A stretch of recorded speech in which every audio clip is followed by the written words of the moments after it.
So today in this video, we're going to be talking about the leadership styles of Tom Brady and Nick Saban.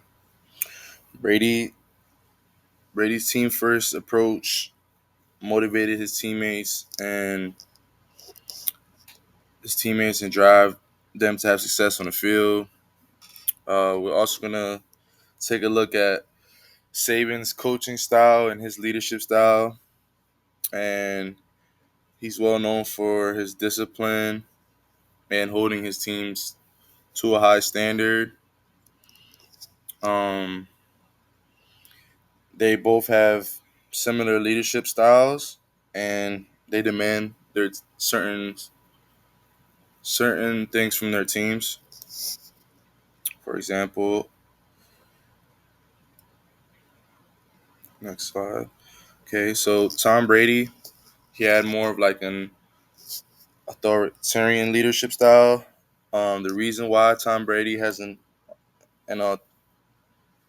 authoritarian leadership style is because he's a great leader and he sets extremely high standards for his teammates and himself, which is a quality of a great leader. This is something that is very evident considering the amount of championships he was able to win and the success he had throughout his career while playing with the Patriots and also playing for the Tampa Bay Buccaneers.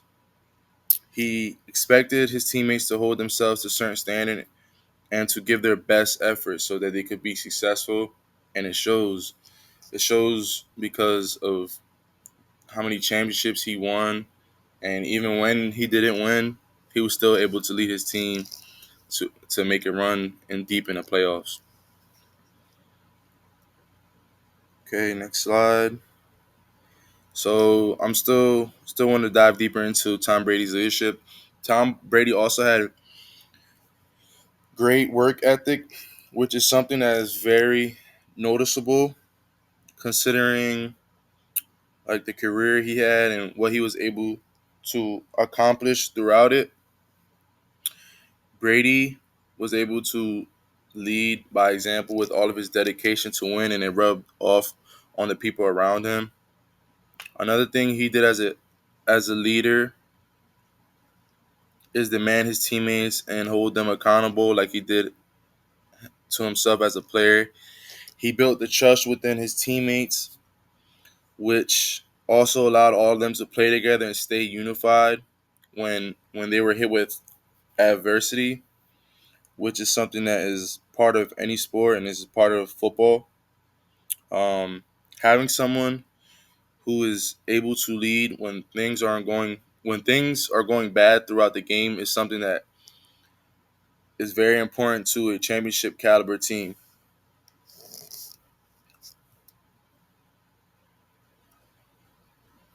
Um, Going more into his leadership style, another reason why Tom Brady is an authoritarian leader is because he demands and expects greatness from the people around him, which are his teammates. Even though you could say otherwise and say he isn't this type of leader, he holds his teammates accountable and expects them to perform a certain way. He also makes big time decisions for his teammates when it comes to calling the right play, which is a quality of any great leader. Okay, going into Nick Saban.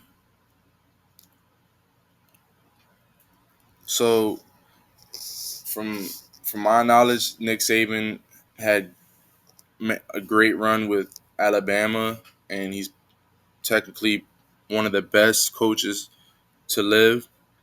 And the reason why he was able to be so successful is because of what he demanded from his team, which is something that an authoritarian leader would have. So Nick Saban's leadership style was an authoritarian type style because he ran a disciplined team. He expected and demanded his team to strive for excellence on and off the field, and he also ran a well-structured team. He also ran a well-structured team and ran very detailed practices and meetings that were held with certain intention. He also holds his team accountable and his staff. He holds them responsible for their actions and their performance, bad or good, which is a quality that great leaders have and is a quality that he had, which shows why he was able to be